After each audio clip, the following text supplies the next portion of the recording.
Si Jesus, kapag mayroong nawalang isang tupa, iiwanan ang 99, hahanapin yung isang nawawala.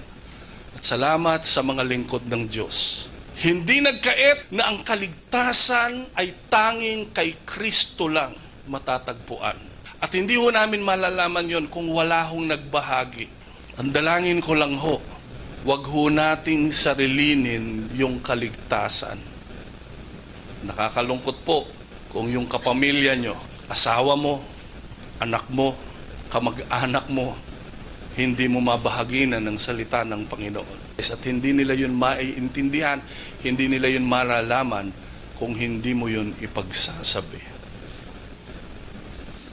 Hello, no other name but the name of Jesus para magkaroon ng salvation.